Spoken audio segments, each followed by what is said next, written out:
I'm Darren Robinson, and I'm a psychotherapist, ancestral energy healer, and someone who just knows firsthand that healing can knock the wind out of you. I felt really compelled this year to start this podcast because for literal years, I've watched people feel like they're failing at healing, like they're not doing enough or not doing it right. But the truth is, in my 37 years in this world, healing is raw, healing is so messy, and healing is full of stops and starts, and all of that's okay. And I really wanted to create a space where we can talk about that. The real stuff that people aren't posting on Instagram about healing, and that hopefully we get to dive into together. So, healing is a journey I've been on myself for a really, really long time. I felt like I was doing everything I could to move forward. Doing all the things, right? Therapy, journaling, meditation, yoga, sound healing, dieting, drinking my water. But there were days when the weight of all of it just felt so heavy, like too heavy. And similar to you, I've navigated heartbreak, ancestral wounds, trauma, and other things that just really at that time I think felt really too impossible to even label and name. So every time I thought I was done, something new, of course, would surface. And that's the thing about healing. It asks you to keep going, even when you are tired, even when you are scared, even when you're not sure that it's working. This is really the essence of healing is fucking hard. And as I said, it started as an Instagram series where I started sharing these intimate moments, the days when I wanted to give up, the truths that I've learned the very hard way, and the tools that have helped me keep going. And I realize how many people are out there that feel the same way and that are actually seeking that same raw honesty. And that is why this podcast exists. It is to hold space for those of us navigating the hard stuff. So to clarify, I do want to get one thing straight. Healing doesn't at all come with a checklist. It's not a straight line where you start at point A and magically you arrive at point B. No, healing is the tower card.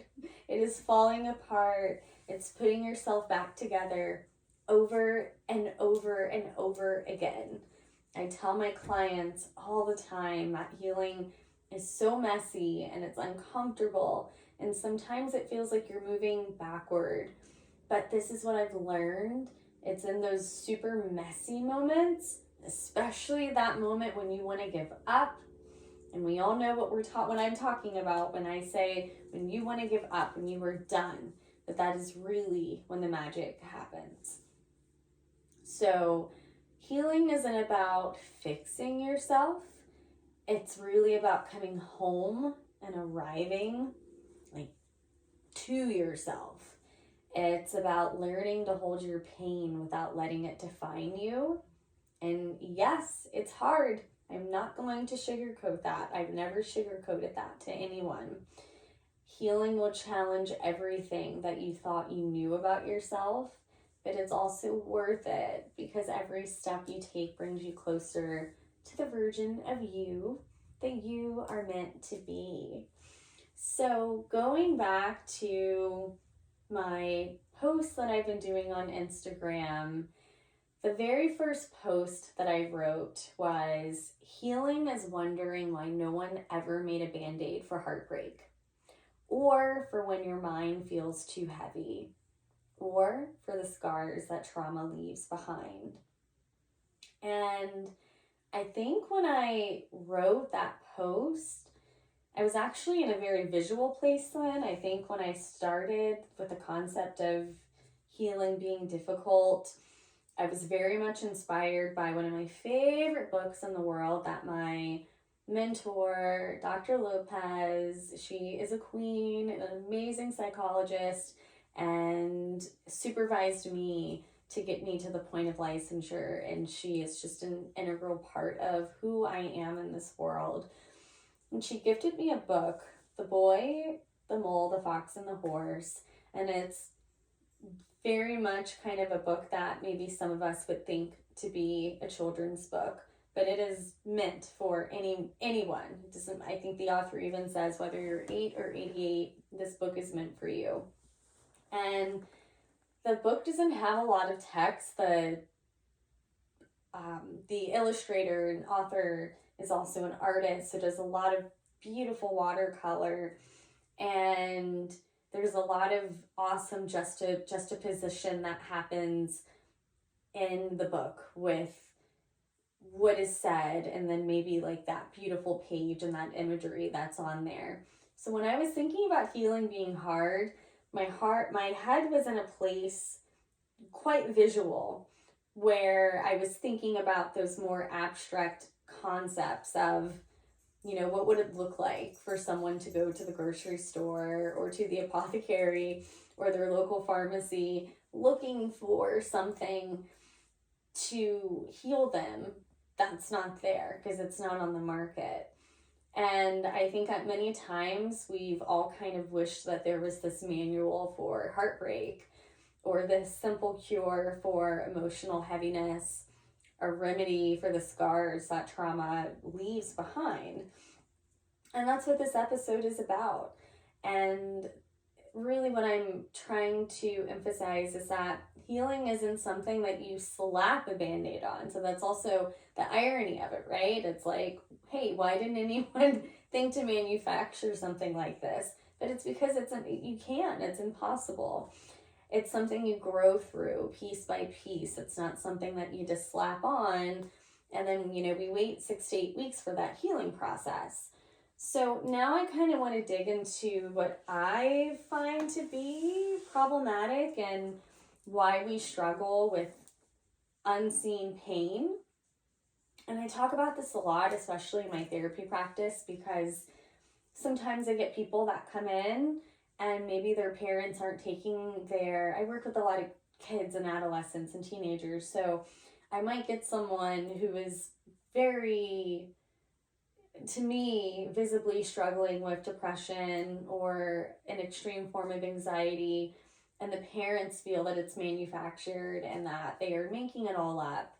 And I just find it so interesting being in the healthcare industry to an extent, although it feels like I'm not, that if I were to go to the hospital and I had a broken bone, or you could visibly see that I had a cut or a bruise or just something gnarly, everyone then has sympathy. And not only that, but then there's also a myriad of treatment options for things that we visibly can see.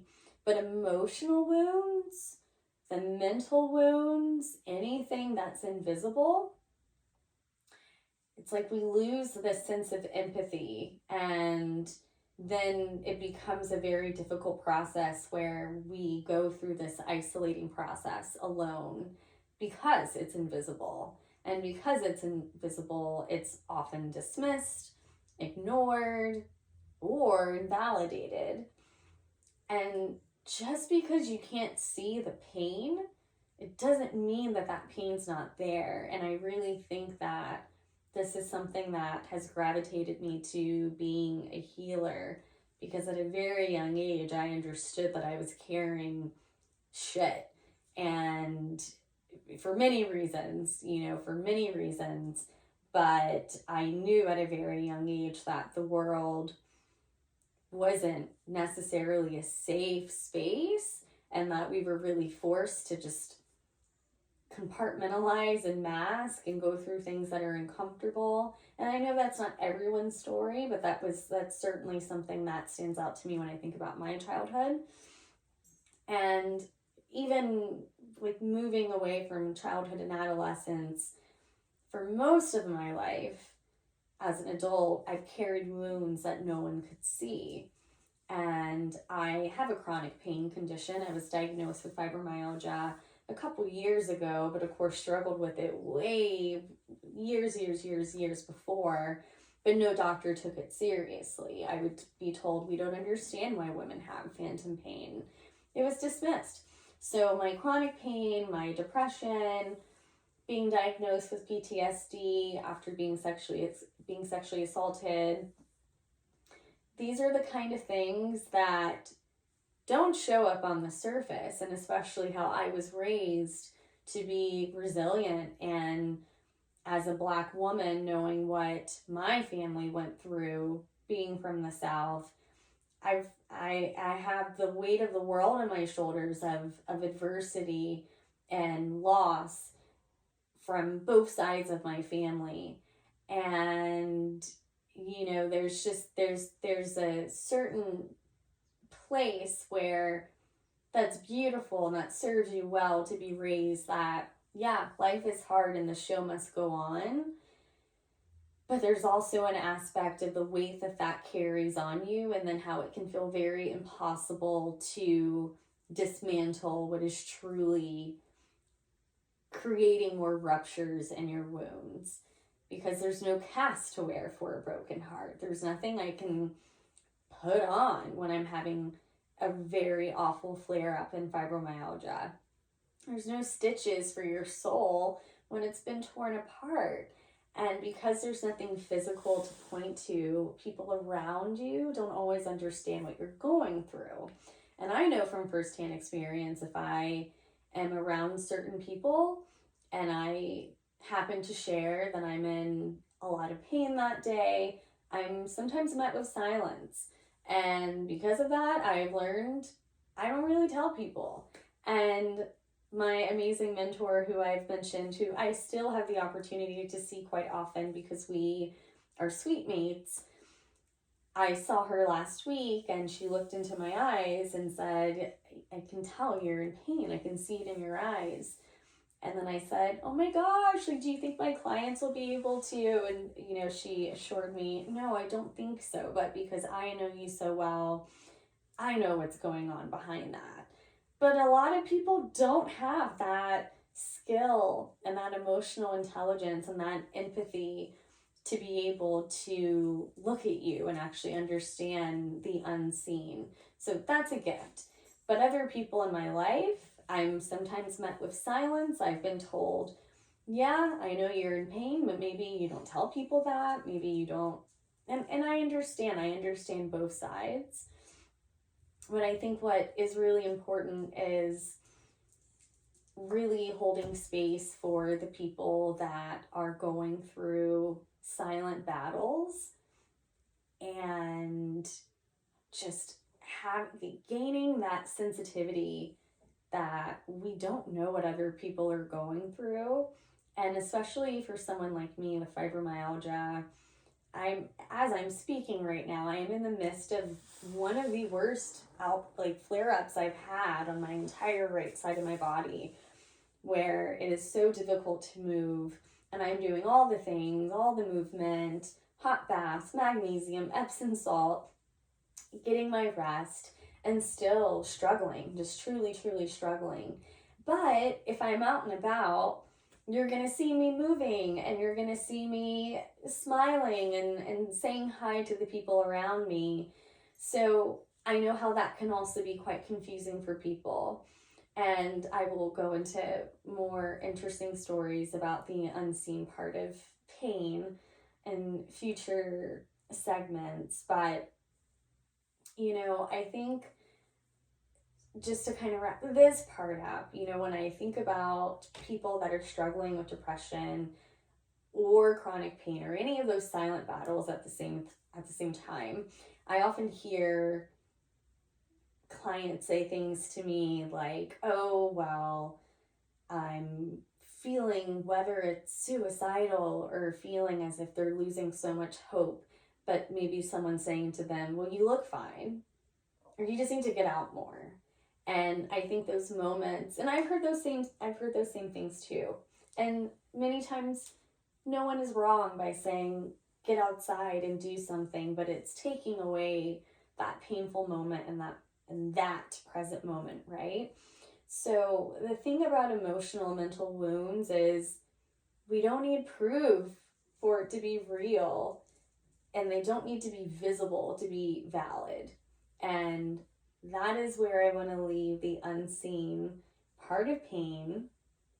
And I want to transition us to what I feel is kind of the disconnect in our society. And that's the need for quick fixes. We are so desperate for just the quick little, like, let me, and no shame to the ladies and the girlies who are doing their things for their quick fixes. But part of the reason emotional wounds are so misunderstood is because we live in a world that values quick fixes. We do want that Band-Aid. We want the instant solution, the thing that makes the pain go away right now. But as I'm continuing to reiterate to everyone, healing just doesn't work like that. Healing is not linear. It is not a straight line, and it isn't a one-time event. It's deep, it's uncomfortable, and oftentimes extremely frustrating because of how slow the process feels. And that's hard for people to accept. I get that, especially when maybe they're not the ones experiencing the pain and looking out on the other side. I can understand where someone's pain can be confused as laziness, as lacking motivation, but that stagnancy is really coming from a totally different place. So going back to how we treat physical injuries, you break your arm, everyone's there to help. They're going to sign your cast. They're going to offer to carry your bags. They're going to make sure you're okay. But when it comes to mental health or emotional wounds, the response is often the opposite. There's this pressure to just keep going, keep moving. In my family, the saying was always, the show must go on. Don't act or look like death. Just keep moving. And act like everything's fine, right? Push through whatever you're feeling. And so much of that in our society is really because the other person is uncomfortable and maybe not emotionally regulated to hold space for whatever uncomfortable truth you were triggering for them. So I do want to emphasize that as not always the reason why that's happening, but just kind of my big takeaway in my career. And right, so when society isn't able, when you're not able to just push through and society is expecting you to do that, I feel like oftentimes we might feel like society is treating us like a personal failure instead of what it really is. And it's just a simple message and a calling to slow down and heal. So the silence around emotional pain. So many of us were raised with the idea that emotional pain isn't something you talk about. I think that was a very difficult part for me as a child, because as I said, I came into this world just feeling so different, feeling like I did not belong, feeling, oh man, just not like I was in my body and grounded. And my parents have shared with me that as a young child, like they almost thought that I had some type of developmental disability because I didn't talk. I had delayed speech, and it's not that I couldn't speak, but I remember deliberately just feeling like there was nothing I wanted to contribute to, but I was observing so much. I was taking so much in. And then, of course, once I started talking, the joke in the family was like, oh my God, now she can't shut up. And I found my voice, and I guess it just took a moment, meaning 4 to 5 years, for me to really feel comfortable with that. So, yeah, for me, once I kind of found my voice, I wanted to talk about the hard stuff. I wanted to talk about the uncomfortable things. And I know very early on as a child, I struggled with like just, odd sleeping, a lot of anxiety, insomnia, staying up, my mind racing, ruminating. And because there was a lot of instability, although my mom was so amazing at providing stability for my sister and I, because of the dynamic of my parents' relationship and it being a long distance marriage, I was so confused when my dad wasn't around. And he wasn't around because he was working on his PhD and he was a pastor at a church in a different place. But when you're a kid, you don't get it, and you feel abandoned and you feel rejected. And then I can now recognize at that time that my mom was doing her absolute best to support us as a Black woman in corporate America as an engineer. But with all that being said, I feel like I was kind of the first person in my family that really wanted to have open conversations about me not feeling my best. And I remember it just being met, especially coming from a family that's very religious, just like, oh, pray, pray, bring it to God.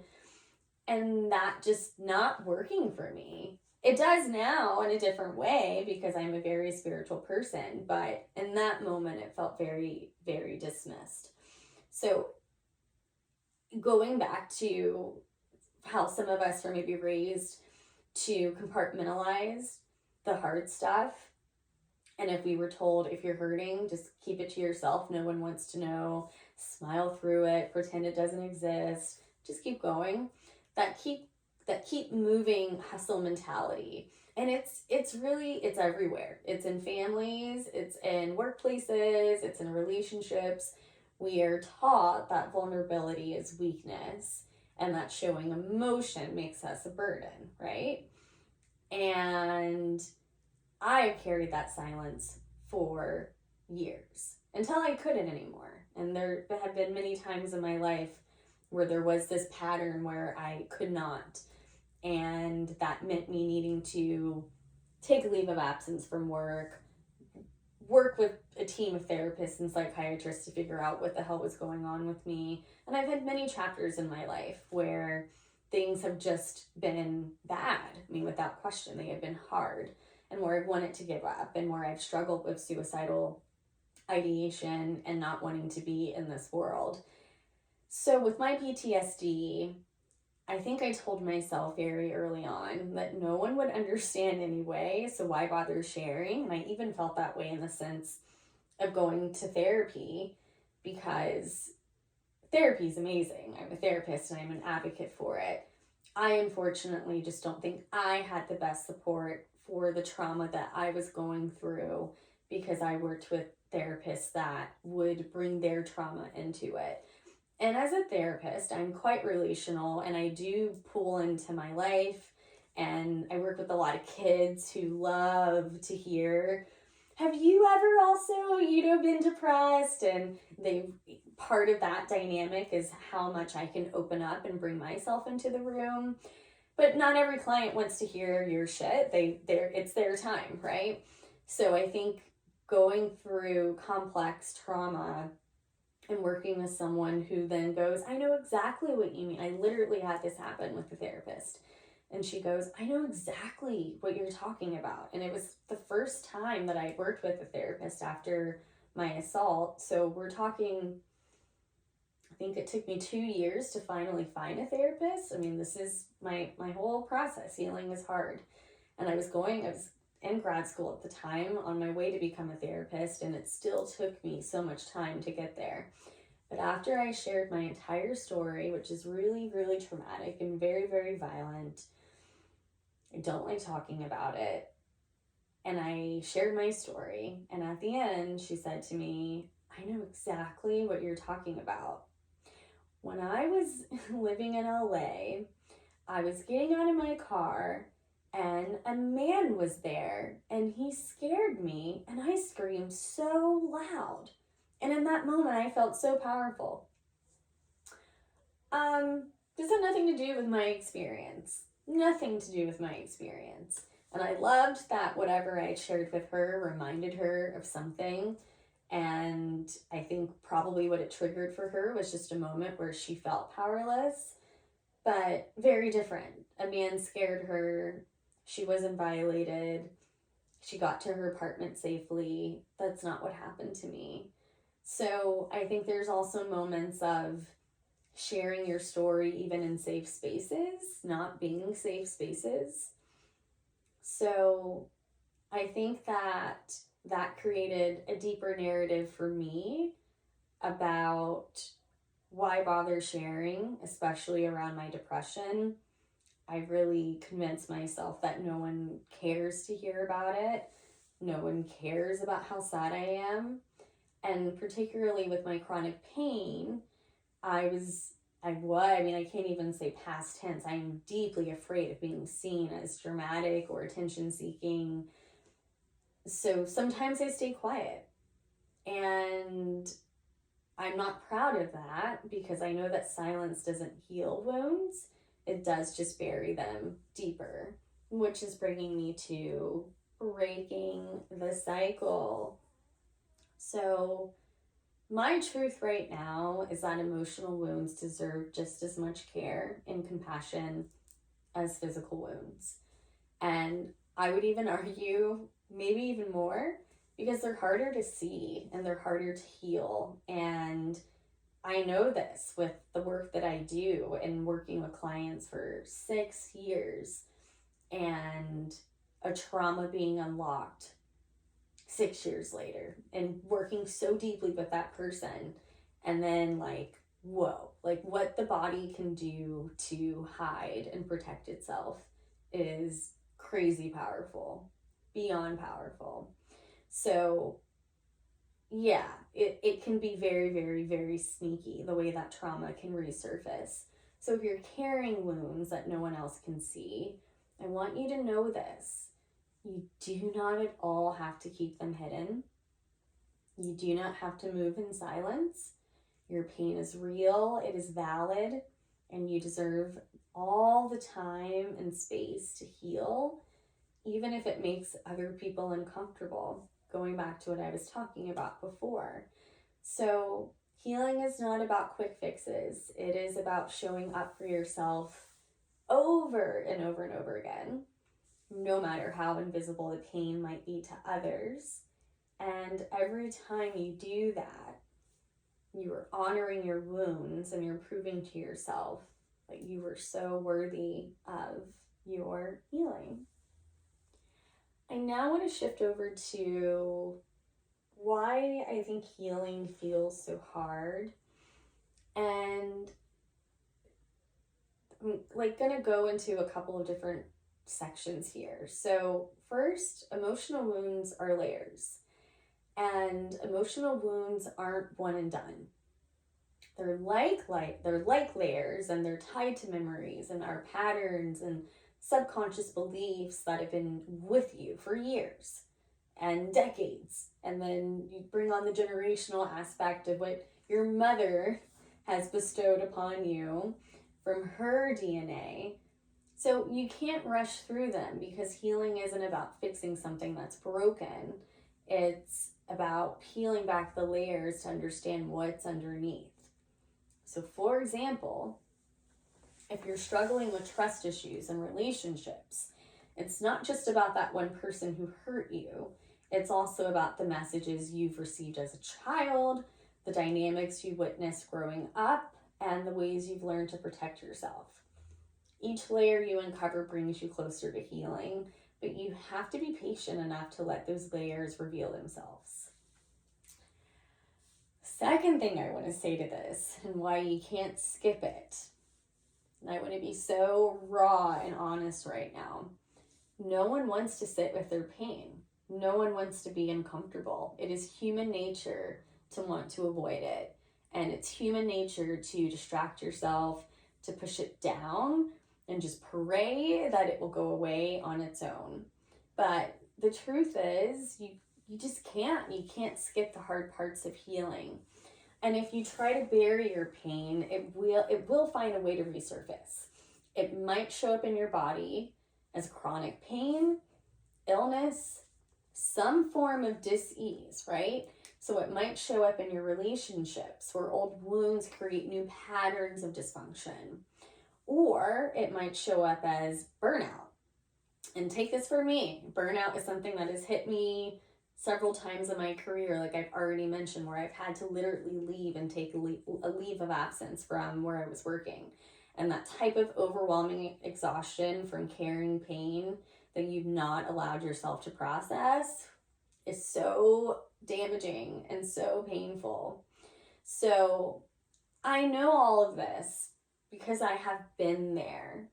And I'm the type of person that has this energy, and it makes me want to move. It does want to make me want to distract myself, to outrun my feelings by diving into something new. And as a therapist, I think the best thing is that my work is surrounded by supporting other people. So, and I've even shared this with my psychiatrist who also has fibromyalgia, and we're both under the agreement that yeah, we can have some flare ups that we can't get out of bed and we have to cancel our day. But there are other times where I'm in extreme pain, but as soon as I start sessions, that pain really kind of goes away because it's no longer about me and that spotlight is on that other person. So I mention this because, I think there's different types of distractions. We can use work as a way where it is negative and toxic, but there is a way to also just transmute that to like what am I creating with this person, how am I holding space with this person, and then 5 hours later you realize like, whoa, we did it. We went through work managing this pain, kind of nursing a baby migraine, but we did it. But there's the other part of distraction, and that's someone who is using a substance, right, to hide behind something or just engage in something that is essentially not getting to the root. So even in my own life, no matter how far I have tried to run from those emotions, I mean, they've always caught up with me, always. And when they did, it felt like it hit even harder because I hadn't dealt with them in the first place. And this is, I think, the most beautiful lesson that I've had for myself since being diagnosed with fibromyalgia is that healing requires stillness. It requires looking at what hurts and asking, what is this here to teach me? So it's not going, oh my God, why me? Even though there are days where it's like, oh my goodness, why me? But it's not being the victim. It is embracing what is happening and pivoting and leaning into it and accepting it, because what else can you do? So there's been parts in my journey where I've most certainly done so much grief proactively while healing. And I think that is one of the hardest parts of healing, is going through all the stages of grief that it brings up. And I don't just mean grieving the loss of a loved one. I'm talking about grieving for lost time, for money that you were not able to make for yourself, for relationships that didn't turn out the way you hoped, for all the versions of yourself that you had to leave behind in order to grow. So healing forces you to sit with that grief and make peace with it, even when it feels unbearable. And there was a time in my healing journey when I realized I had to grieve the version of myself who stayed really small to make other people comfortable. And thinking back in my career 5-6 years ago, just what I would take from people verbally, and I'm just so grateful to have a voice for myself now. But that version of me that part of me protected me for a really long time, but I couldn't bring her with me into the life I was building. So letting her go was very, very painful, but it was also really necessary, because healing isn't just about moving forward. It's about honoring what you've been through and making space. It's about expansion for who you're becoming, who you are birthing, what you are creating. So, of course, I want to go into some tools and practices to help you guys, because healing the unseen isn't easy, but it's possible when we give ourselves the right tools. And these aren't quick fixes. They're practices that help you hold space for your pain, process it, and move forward. So let's talk about a few ways that you can start creating your own emotional band-aid. So when you're carrying emotional wounds, it's easy to feel like no one understands or sees what you're going through. And that's why journaling can be such a powerful tool. It helps you give words to what feels invisible. And sometimes just naming your pain is enough to take away its power. So I love journaling, and I want to leave some journaling prompts with you. What am I carrying that no one sees? What part of me needs to feel safe right now? What's one thing I've been avoiding feeling, and why? And when you answer these questions honestly, you are going to uncover the layers of what you're holding on to. And with that clarity, you can begin to make space for healing. And I will post these questions so that you can go back to them for this part of your healing exercise. The other thing is sometimes emotional wounds don't live in our mind. They literally live and they are stored in our body. Trauma, heartbreak, and stress, it all gets stored in our nervous system. And that is why, as an energy healer, grounding and somatic practices are so important to me and what I teach my clients and the people that I love. Grounding and somatic practices help you reconnect to your body and release what you're holding on to physically. So I would love for us to do a quick grounding exercise together, something we can try right now.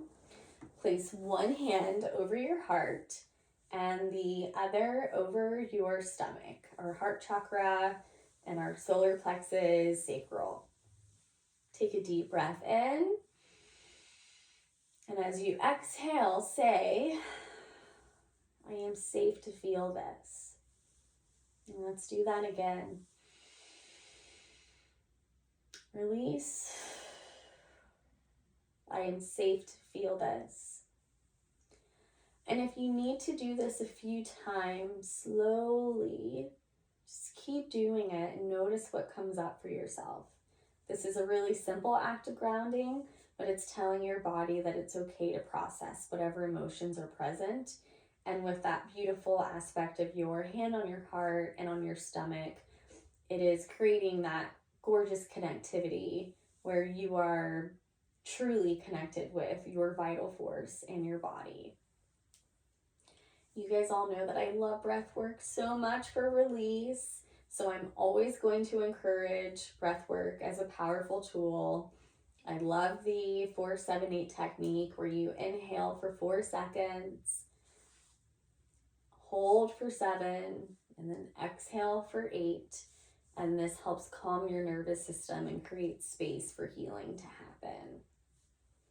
And for those of you that love the vibe that I have around reconnecting with your ancestral energy, please know that if you're carrying deep emotional wounds, part of the healing journey is also looking beyond ourselves. And that's really why I love working with the ancestors and honoring them and praying with them and leaving offerings on my altar for them, because the pain oftentimes did not start with us. It's inherited, it is passed down through generations. But where we have power is our resilience, and it's that same energy that carried your ancestors through their struggles that is alive in you. So one way to reconnect with your ancestral energy is through meditation. Sit in stillness, close your eyes, and imagine the generations who came before you, because you know that they went through some shit. Visualize them standing behind you, offering their strength and their guidance. You can even say something like, I honor what you carried, and I release what no longer serves me. Please help me break this pattern for our family. This isn't just going to be about honoring their struggles, although that is so beautiful to hold space for them, but it's about reclaiming the wisdom and resilience that they passed down to you as well, and breaking the pattern of the pain that they had to bear witness to, that they don't want to see you hold on to. So when you tap into that energy, you do remind yourself that when you're healing, you're not alone. You are not. And you're part of a lineage, and that connection can be such a powerful source of strength. So just to quickly recap, these practices, journaling, grounding, breath work, the ancestral reconnection, these are all ways to start the healing process, and especially the unseen part of your healing. So this isn't about fixing everything overnight, but about giving yourself permission to feel, to process, and release in your own time. So just to close, if you're here listening to this podcast, I want you to know something. You're already doing the work.